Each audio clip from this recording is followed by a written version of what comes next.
gozo estar aquí todos juntos para adorar al Señor y también para escuchar de su palabra. Así que quiero pedirles que me acompañen en la lectura del pasaje de hoy. Vamos a estar leyendo el libro de Oseas, capítulo 10, y después de eso haremos una breve oración.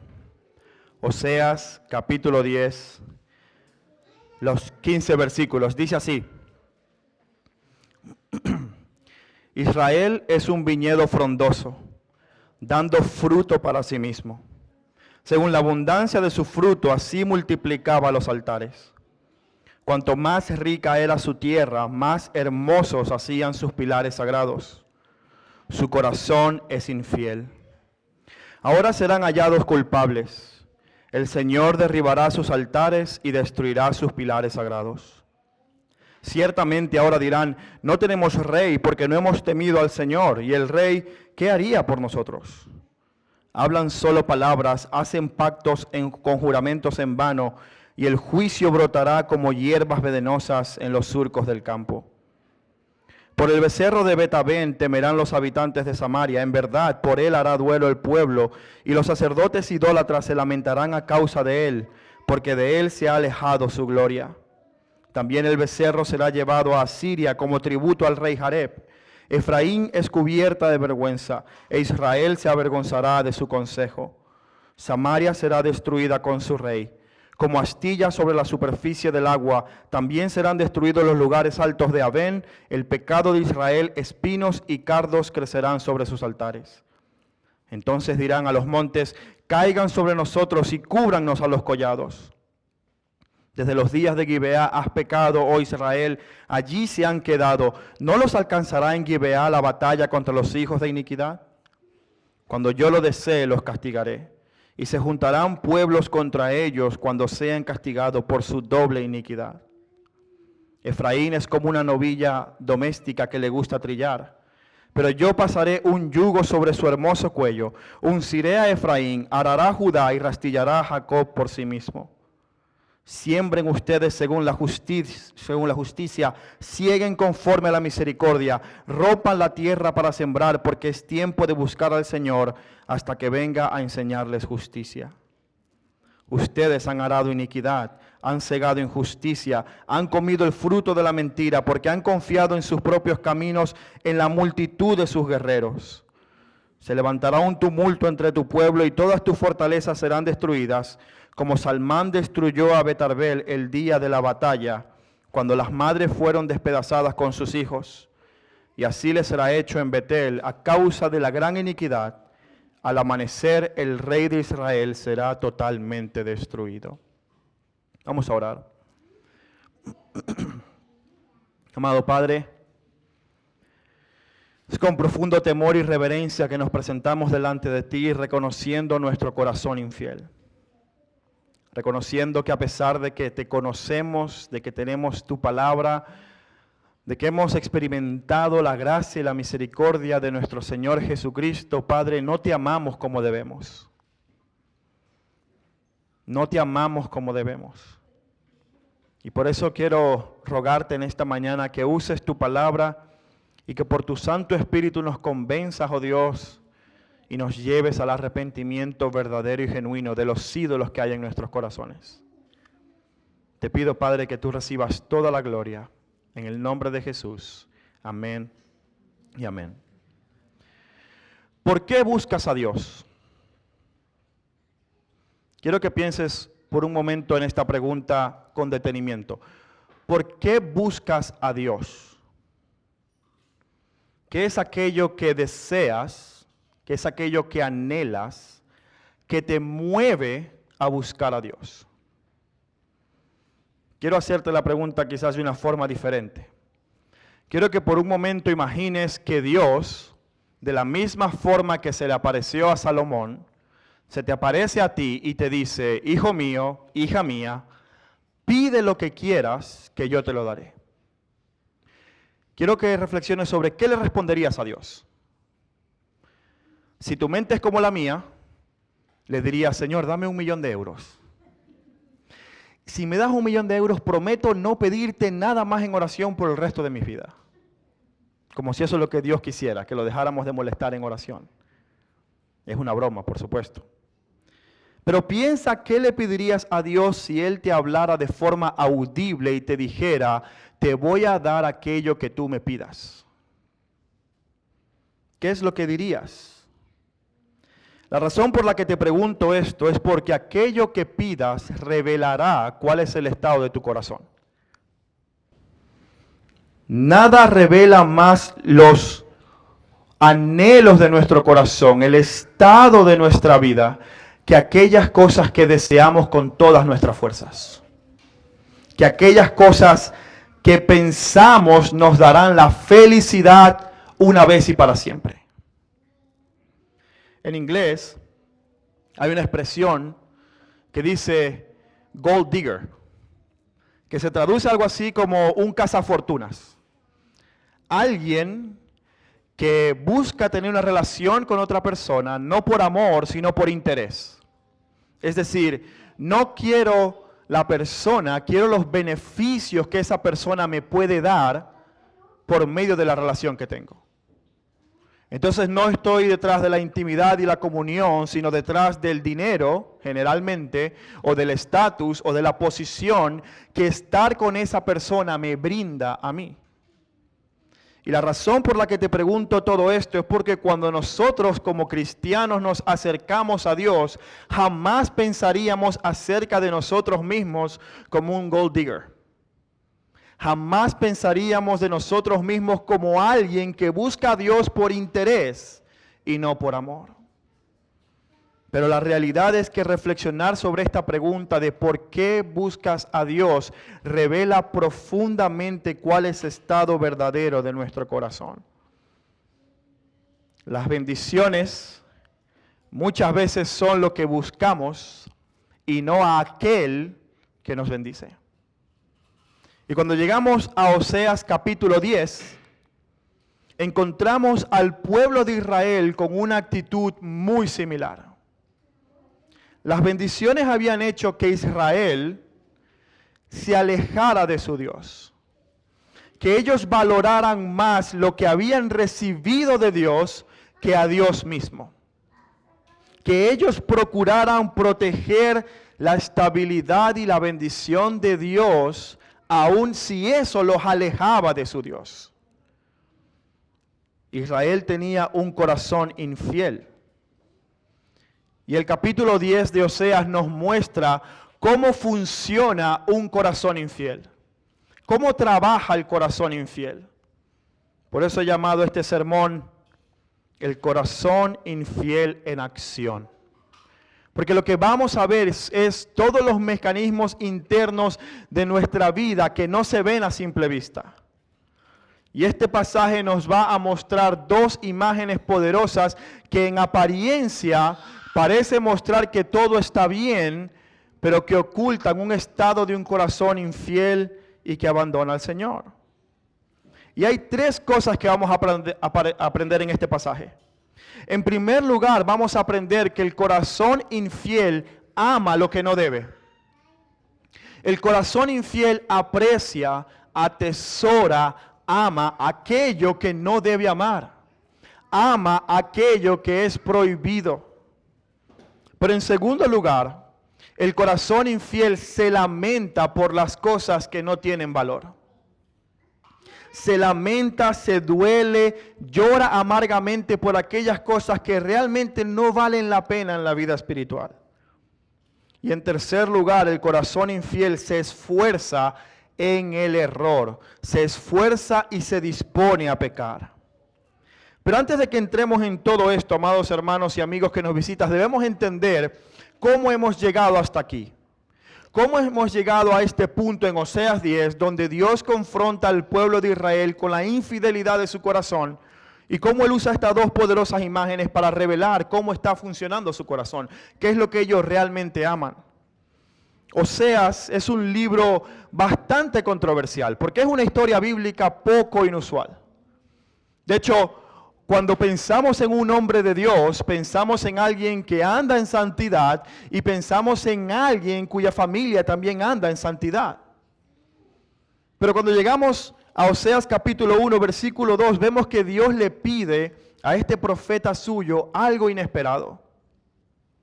En Oseas capítulo 1, versículo 2, Dios le habla por primera vez a Oseas y le dice lo siguiente. Cuando por primera vez el Señor habló por medio de Oseas, el Señor le dijo, ve y toma para ti una mujer ramera y ten con ella hijos de prostitución, porque la tierra se prostituye gravemente abandonando al Señor. Y tú te preguntarás, ¿cómo es posible, en qué cabeza cabe, que Dios le diga a un hombre suyo, a un siervo suyo, ve y cásate con alguien de la mala vida? Escucha bien, Dios no le había dicho, cásate con alguien que aunque no sea judía, por lo menos comparta tu misma ética, que por lo menos sea una persona moral.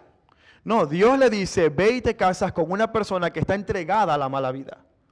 Ve y te casas con una persona que claramente vive un estilo de vida contrario a lo que Dios establece en su palabra. Ahora, quiero decir algo. Este llamado es únicamente para Oseas.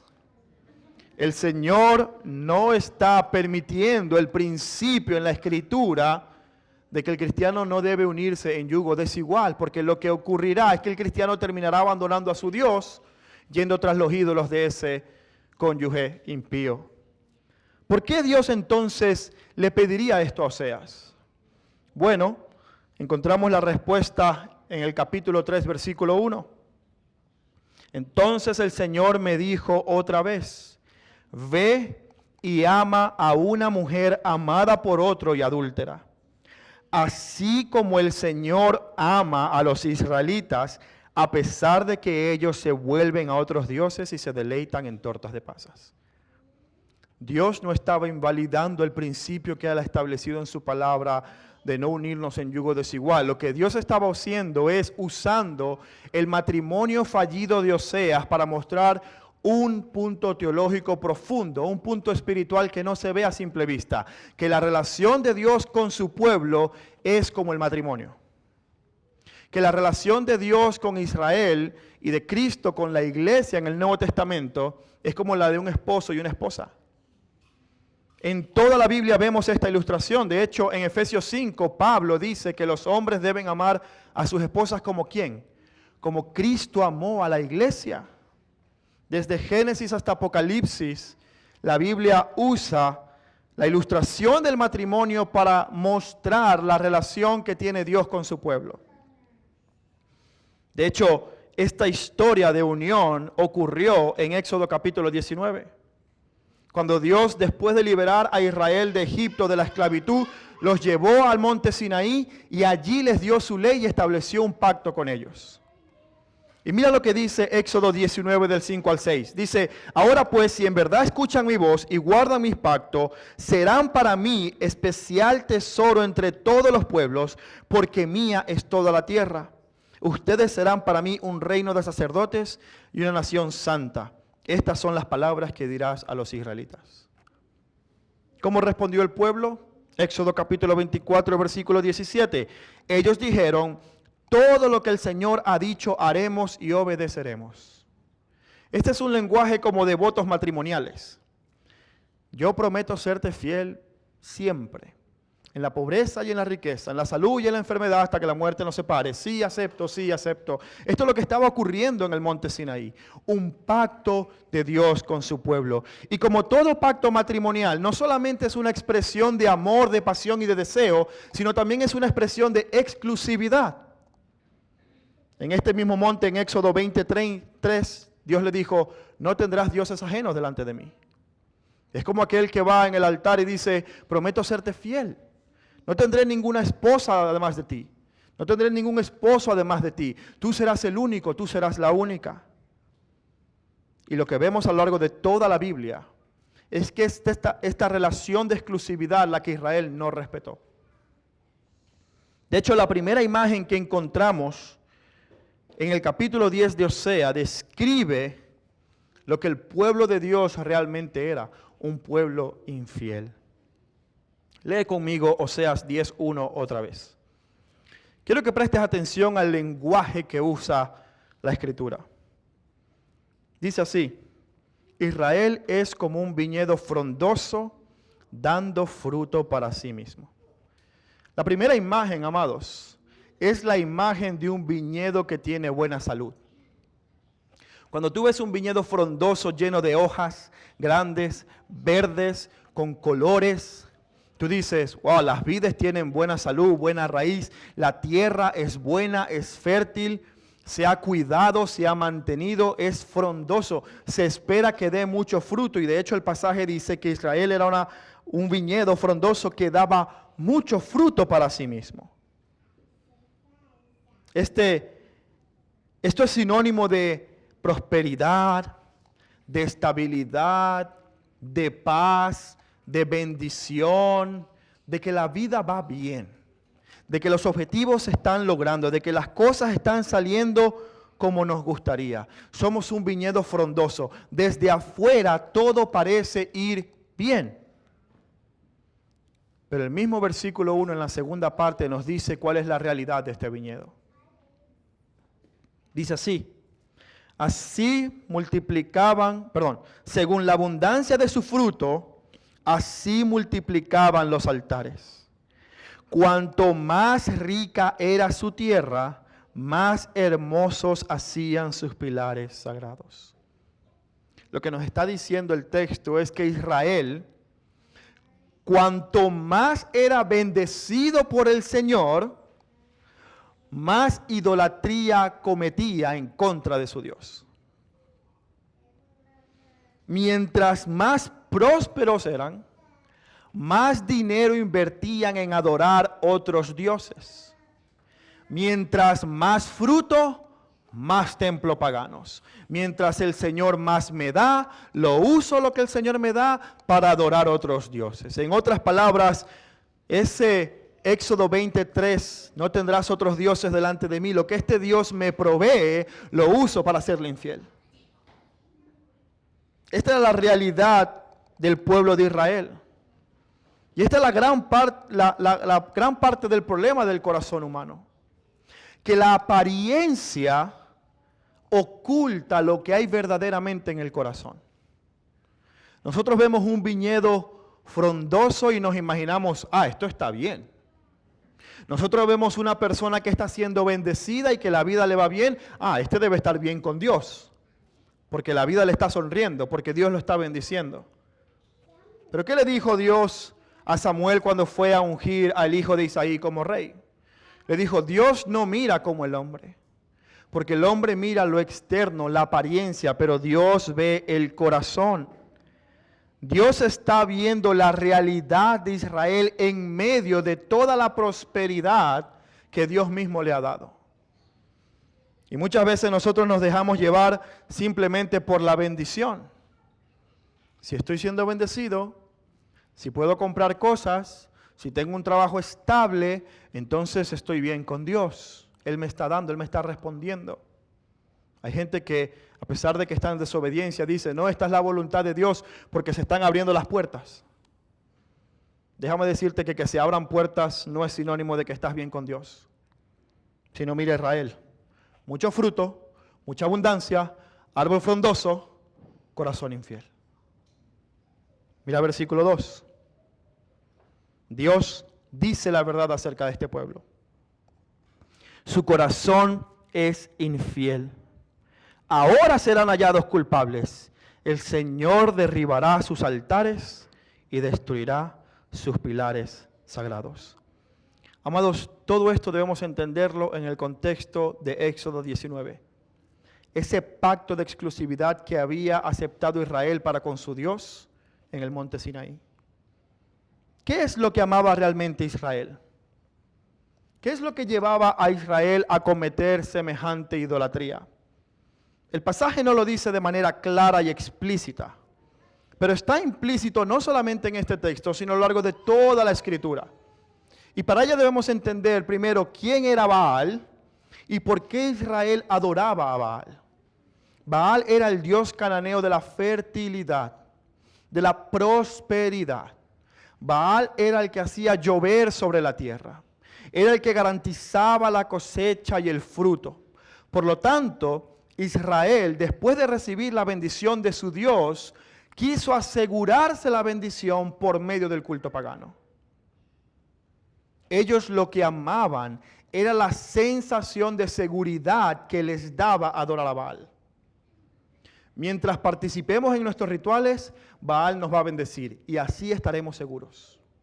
Así garantizaremos que la bendición se va a quedar con nosotros. Así vamos a tener seguridad de que la tierra va a seguir siendo fértil si Baal sigue bendiciendo la tierra. Por lo tanto, multipliquemos la adoración a Baal, porque hay que asegurarse la bendición. Hay que aferrarse a la bendición. No podemos perder esto. Aún si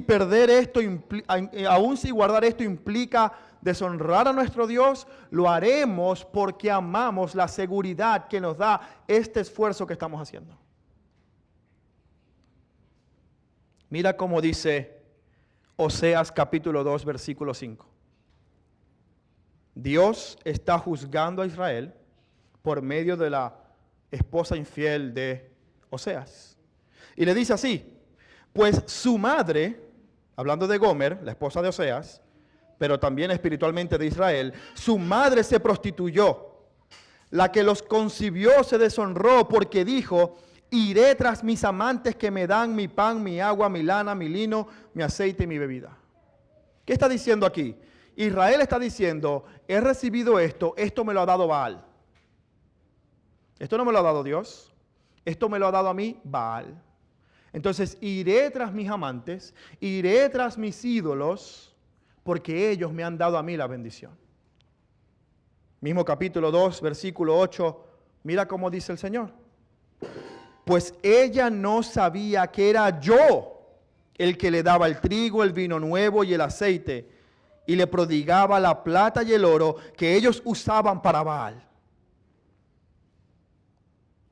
Dios está diciendo: ellos atribuyen la bendición que yo le doy a los ídolos y usan la bendición que yo le doy para adorar a los ídolos. ¿Por qué? Porque amaban la seguridad que les daba el tener la bendición y el garantizar por medio de la adoración a Baal que seguiría lloviendo en la tierra. No solamente atribuían la bendición al ídolo, buscaban su seguridad y estabilidad en ese ídolo. Israel no amaba a Dios. Israel amaba la sensación de seguridad que tenía. Ya estoy en la tierra prometida, ya soy un reino consolidado, ya nadie me está atacando. Esto es lo que me gusta. Esto es lo que mi corazón atesora. Esta sensación de bienestar que tengo. Cananeos, ¿qué tengo que hacer para mantener esto? ¿Adorar a Baal? Por supuesto. Adoremos a Baal. La primera imagen nos muestra un árbol frondoso que tiene una raíz completamente dañada. Es un corazón infiel. Mira la segunda imagen que habla el profeta Oseas. Quiero que vayas al versículo 11 del capítulo 10. Capítulo 11 del versículo 10. Y quiero que veas que las dos imágenes que usa el profeta son símbolos positivos. No dice, es un árbol que no tiene hojas. Dice, no, es un viñedo frondoso. Y mira cómo habla acerca de Israel en el versículo 11. Efraín es una novilla domesticada que le gusta trillar. Y eso a nosotros, amados, no nos dice mucho porque ninguno de nosotros tiene novilla y muchos de nosotros no sabemos lo que es trillar. Pero lo que está diciendo el profeta es que Israel es como una vaca joven que está entrenada para el trabajo. No es una vaca salvaje, no es una vaca que no está adiestrada, no, parece ser una novilla adiestrada para el trabajo, parece ser obediente a su amo. Parece ser una novilla que cuando su amo le ordena vamos a trillar, ella va y trilla. Tiene una apariencia de obediencia, tiene una apariencia de culto a Dios, tiene una apariencia de religiosidad, pero en realidad lo que nos muestra el texto es que simplemente le gusta el trabajo fácil. Que el texto mencione que es una novilla joven que le gusta trillar no es un detalle menor. Trillar era el trabajo más fácil para el ganado. Especialmente porque cuando se trillaba no se le ponía bozal al ganado. Como decía Deuteronomio 25:4, no le pondrás bozal al buey que trilla. Trillar era simplemente pisar los granos para separar el grano de la espiga y poder tener entonces la cosecha. A medida que el buey o la novilla iba caminando para separar mientras pisaba el grano de la espiga, al mismo tiempo podía ir comiendo de los granos que iban cayendo. Es decir, era un trabajo, pero al mismo tiempo era misericordia con ese animal el permitirle comer de su trabajo. Y lo que está diciendo aquí, el símbolo que está usando el profeta Isaías, es que Israel parece tener obediencia porque le gusta el trato que su Dios le da. Su amo, el Señor, no trata a su animal de carga con dureza, con aspereza, sino que lo lleva a trillar para que sea alimentado mientras obedece al Señor. Pero esta imagen rápidamente es interrumpida por el siguiente versículo. Por el mismo versículo, pero la segunda parte. Versículo 11. Pero yo pasaré un yugo sobre su hermoso cuello. Unciré a Efraín, arará a Judá, rastrillará a Jacob por sí mismo. ¿Sabes qué está diciendo Dios? Él está diciendo, esta novilla parece tener una obediencia a su Señor. Pero en el momento que ponga el yugo para el trabajo pesado sobre ella, revelará verdaderamente cuál es el estado de su corazón. Esta no es la primera vez que Dios llama novilla a Israel en el libro de Oseas. Quiero que vengas conmigo a Oseas capítulo 4, versículo 16.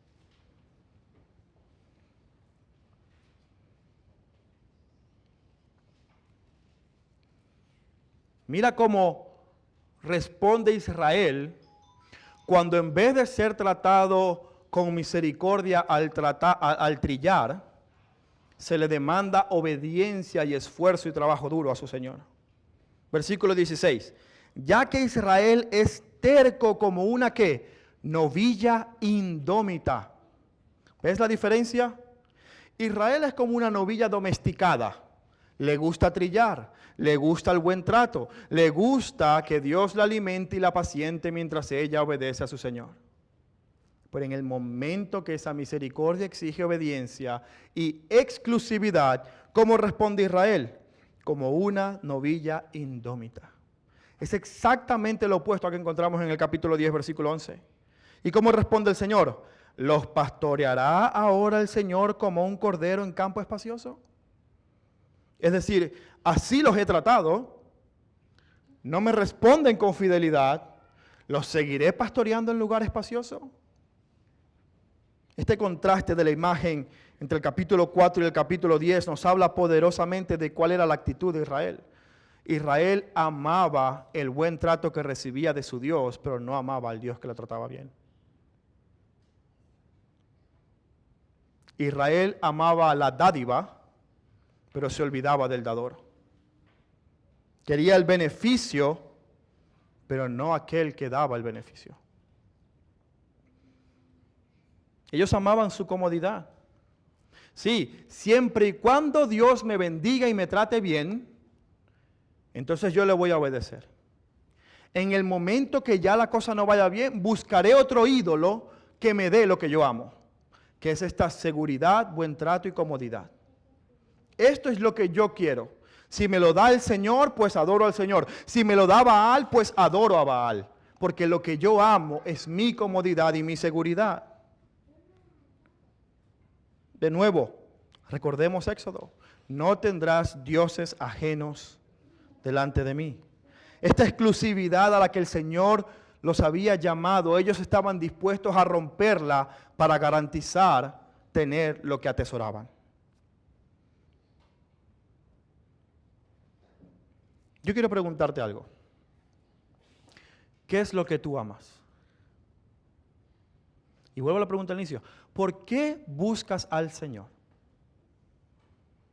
¿Qué es lo que realmente quieres? La pregunta es, si el Señor no te da aquello que tú tanto deseas, ¿buscarás eso que deseas en los ídolos?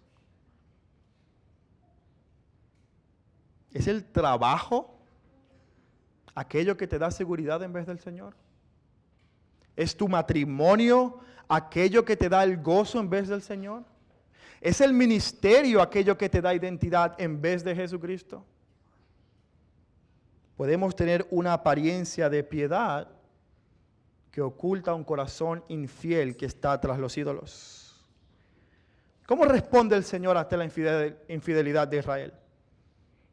Versículo 3 en adelante. Ciertamente ahora dirán, no tenemos rey, porque no hemos temido al Señor.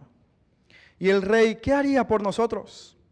Hablan solo palabras, hacen pactos con juramentos vanos. El juicio brotará como hierbas venenosas en los surcos del campo. Presta atención a los versículos que vienen a continuación. Por el becerro de Betabén temerán los habitantes de Samaria. En verdad, por él hará duelo el pueblo.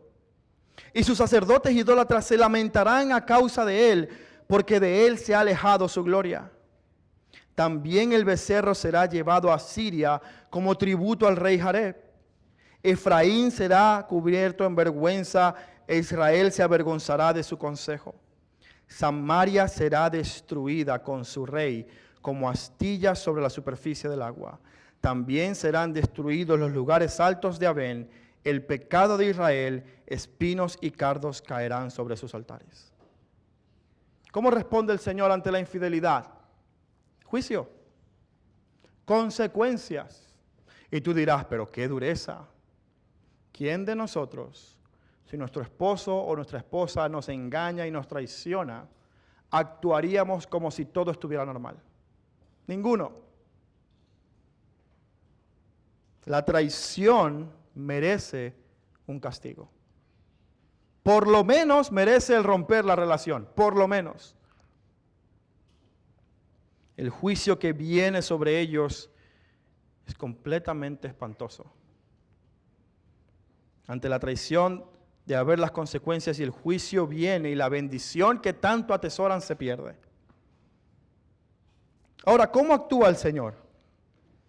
¿Qué es lo que Dios juzga primero? Mira el versículo 5. El juicio va a venir sobre el pueblo, pero mira en el versículo 5, ¿qué es lo primero que juzga el Señor? ¿Por medio de quién vendrá el juicio ante el pueblo? Versículo 5. Por el becerro de Betabén temerán los habitantes de la tierra, de Samaria, perdón. En verdad por él harán duelo su pueblo. Y sus sacerdotes idólatras se lamentarán a causa de él, porque de él se ha alejado su gloria. ¿Qué está juzgando Dios allí? No está juzgando al pueblo directamente. ¿Está juzgando a quién? Al becerro, al ídolo, al falso Dios, aquel que promete seguridad. ¿Quién será llevado como tributo ante el rey de Asiria? Versículo 6. También el becerro será llevado a Asiria como tributo al rey Jareb. Es un becerro de oro. No es un Dios real. Dios está juzgando al ídolo. Y por medio de juzgar al ídolo traerá juicio al pueblo. En primer lugar, el corazón infiel ama lo que no debe.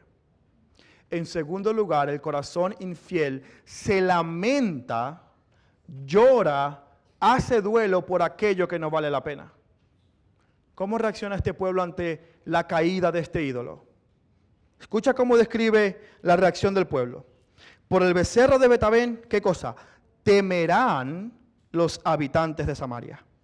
En verdad por él hará duelo el pueblo. Y sus sacerdotes idólatras se lamentarán a causa de él, porque de él se ha alejado su gloria.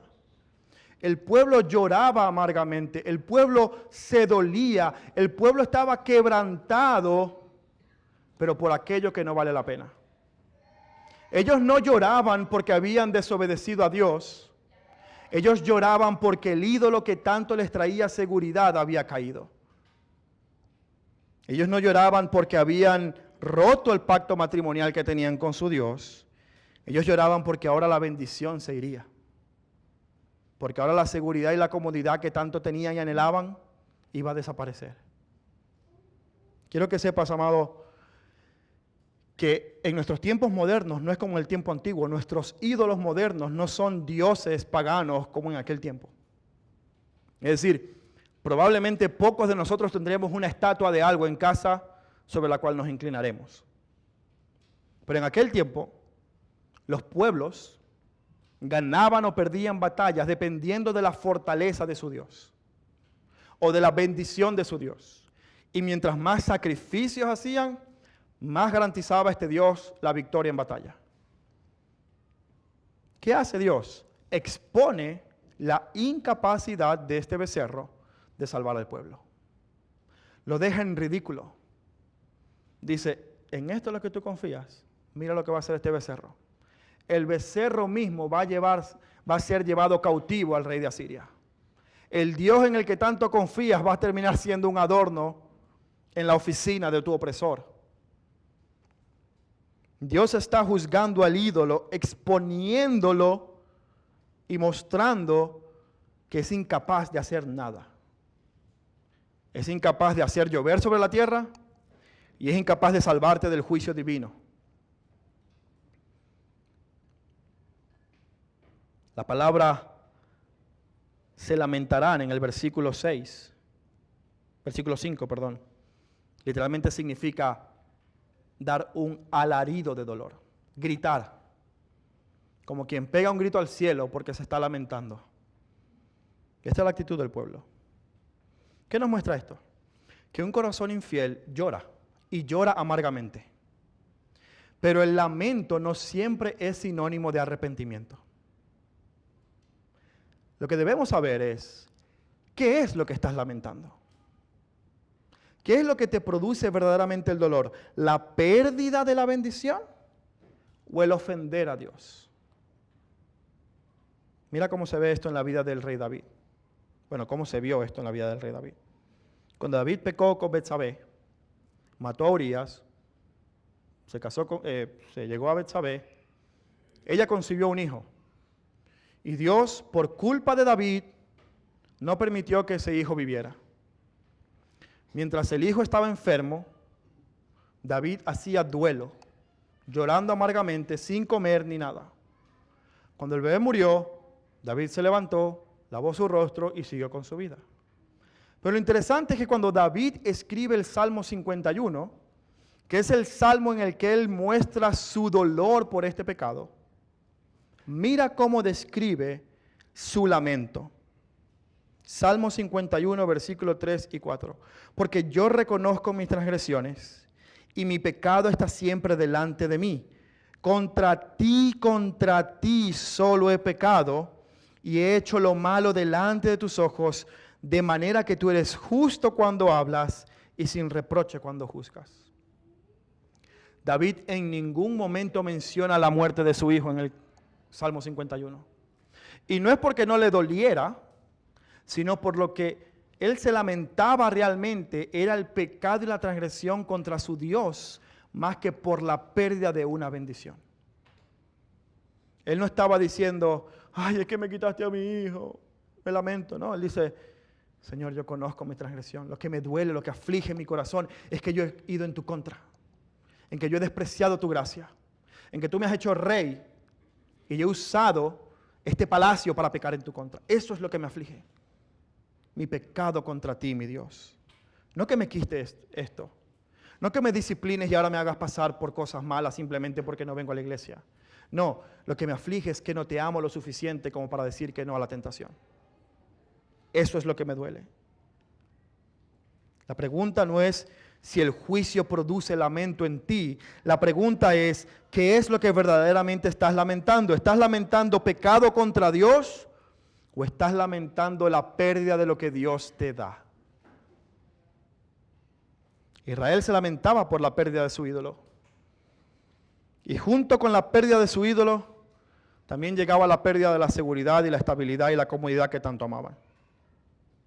Escucha cómo continúa el versículo 7 y 8. Samaria será destruida con su rey. Primero juzga al ídolo, exponiendo que el ídolo no puede hacer nada. Ahora, como el ídolo no los puede proteger, ahora viene la destrucción al pueblo.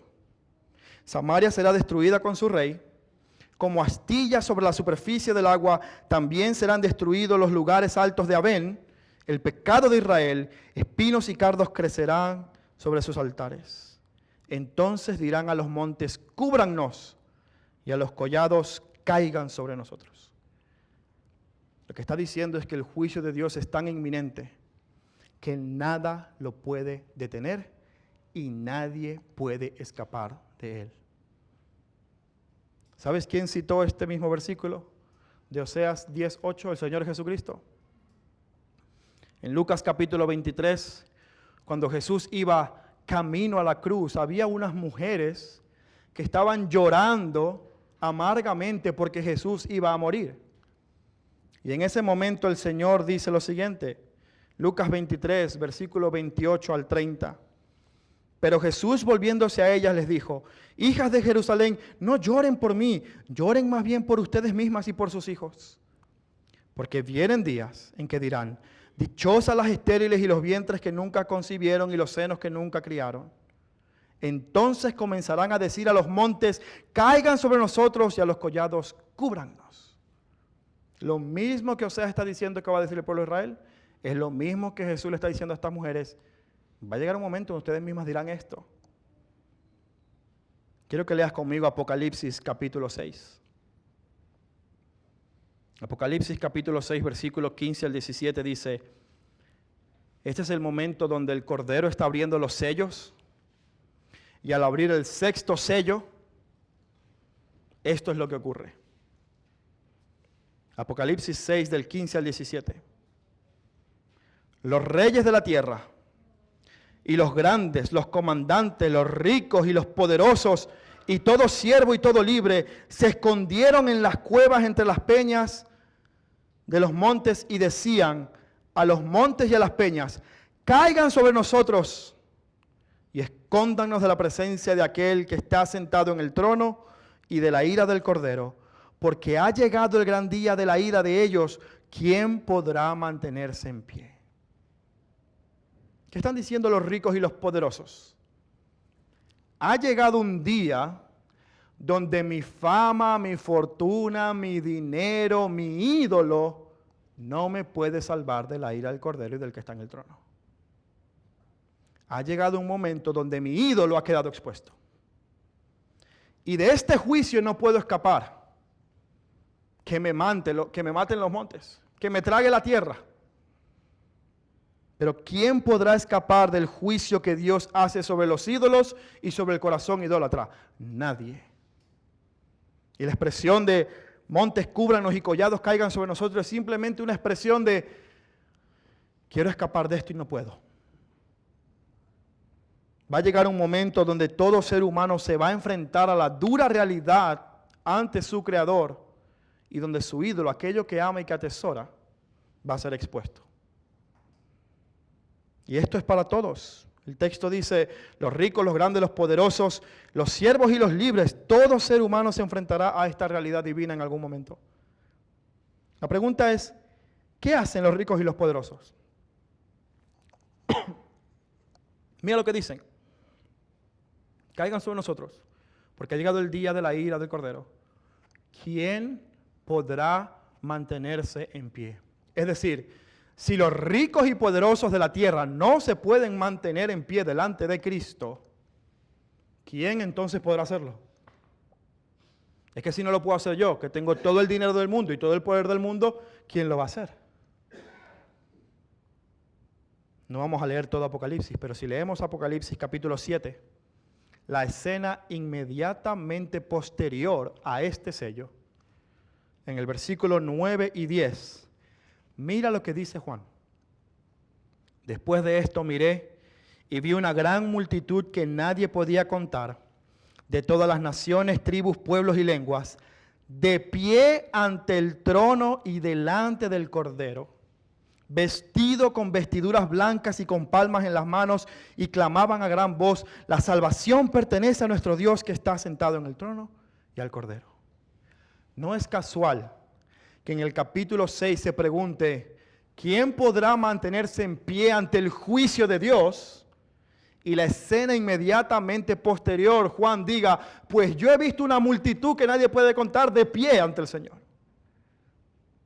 Y no estaban siendo juzgados, estaban clamando y cantando la gran salvación que el Cordero había ganado para ellos.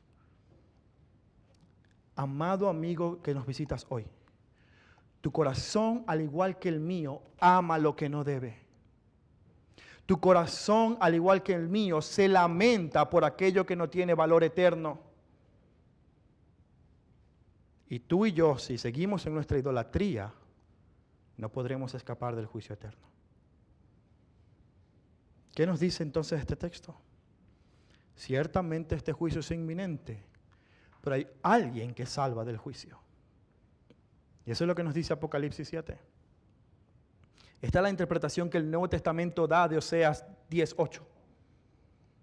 Está diciendo el juicio es inminente y ningún ídolo salva, solamente Jesucristo.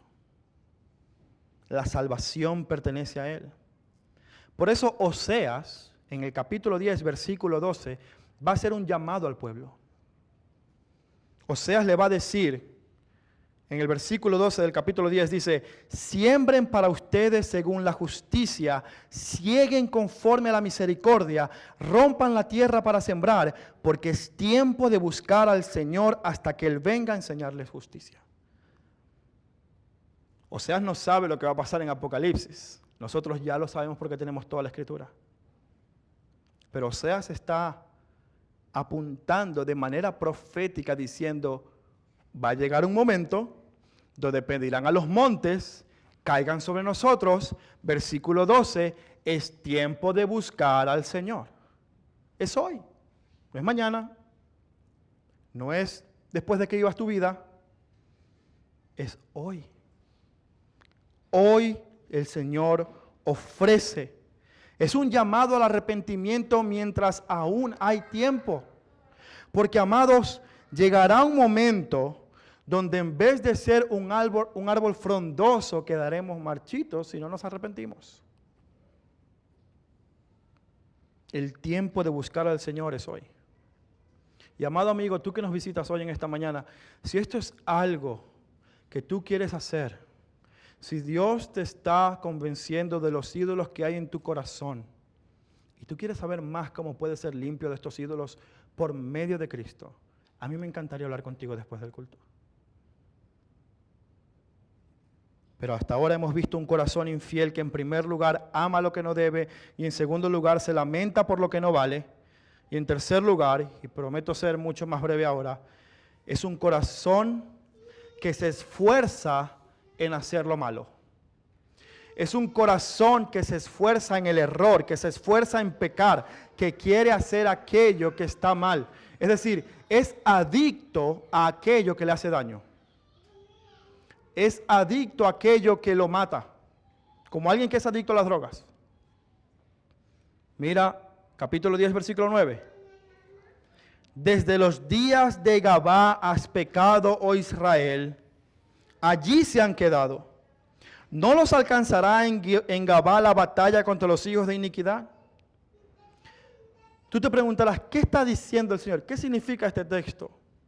Si has leído el libro de los jueces, en Jueces capítulo 19 verás que Gabá fue la ciudad donde unos hombres de la tribu de Benjamín violaron colectivamente a la esposa de un levita.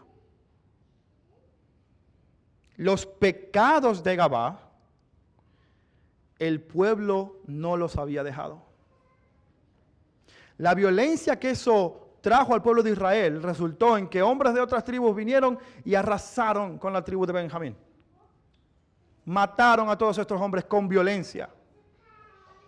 Un pueblo que debía mostrar al Dios de los cielos andaba en un pecado atroz.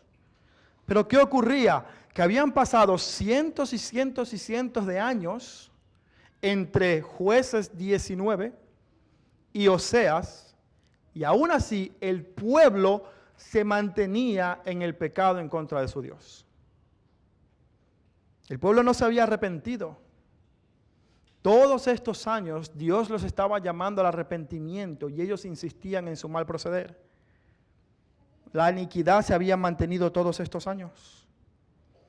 En el versículo 13 de Oseas 10, él dice, ustedes han arado iniquidad, han cegado injusticia, han comido el fruto de la mentira, porque han confiado en su camino en la multitud de sus guerreros. Arar la tierra es un trabajo arduo. Arar la tierra no es para alguien que es perezoso ni sin fuerzas. Hay un esfuerzo arduo en arar la tierra para prepararla, para sembrar y hacer todo el proceso de cultivo. Israel había dispuesto su corazón en pecar en contra de Dios. Se esforzaba. Fíjate que Israel no era ateo, no es que no tenía religión. Ellos construían muchos altares. Ellos eran esforzados en la adoración pagana. Ellos se esforzaban en el error. Constantemente su corazón infiel los llevaba lejos de su Dios. Amados, en todo esto vemos cómo funciona el corazón humano. Un corazón humano que ama la dádiva más que al dador, que ama la bendición pero se olvida del que lo bendice.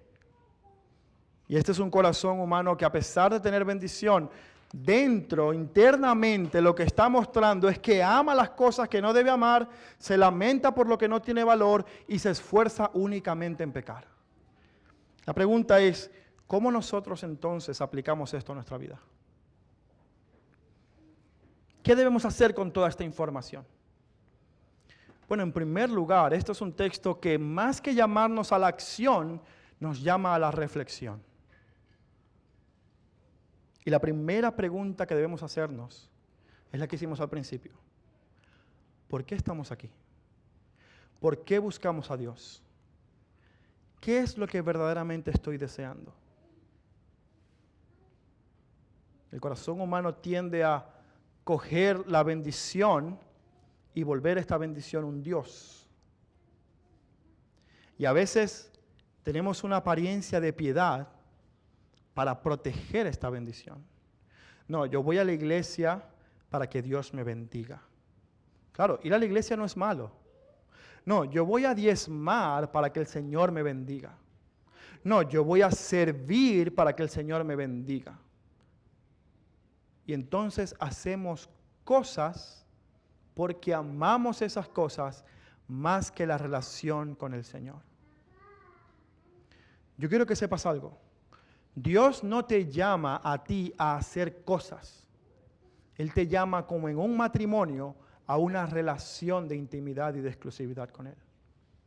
El evangelio no es, mira, haz todas estas reglas y entonces vas a vivir y vas a ir al cielo. No, ¿qué es lo que nos garantiza a nosotros la entrada al cielo? Efesios 1, la unión con Cristo. Que Cristo y yo ahora somos uno. Cristo es la bendición. Cristo es el evangelio. Cristo es nuestra heredad. Él es nuestro gozo. ¿Qué estoy amando? ¿Qué estoy buscando que Dios me dé? Una vez escuché a un predicador muy famoso decir que muchos cristianos estarían dispuestos a ir al cielo por las calles de oro y no por Cristo. Y yo creo que eso es verdad. Ay, yo quiero un mundo donde no haya enfermedad, ni dolor, ni sufrimiento, ni el trabajo sea insatisfactorio. Yo quiero un mundo feliz. Cristo no va a estar. Bueno, pero yo quiero un mundo feliz. La pregunta que debemos hacernos, amados hermanos y amigos, es ¿qué estás amando? Porque puede ser un árbol frondoso que oculte una raíz infiel.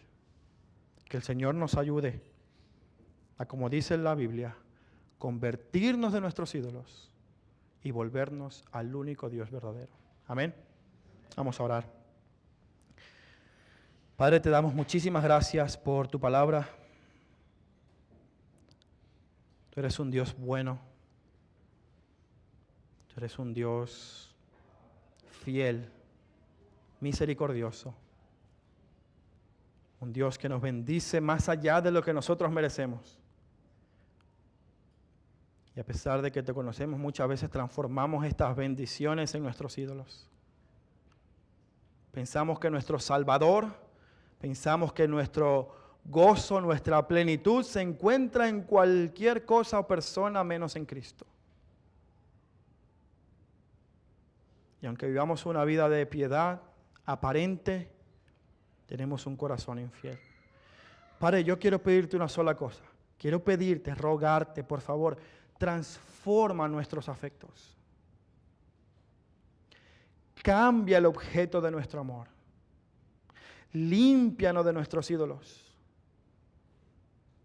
Danos un amor verdadero por ti, por tu nombre, por tu persona. Y entonces podremos conocer la verdadera felicidad en ti. Te lo pedimos en Cristo Jesús. Amén.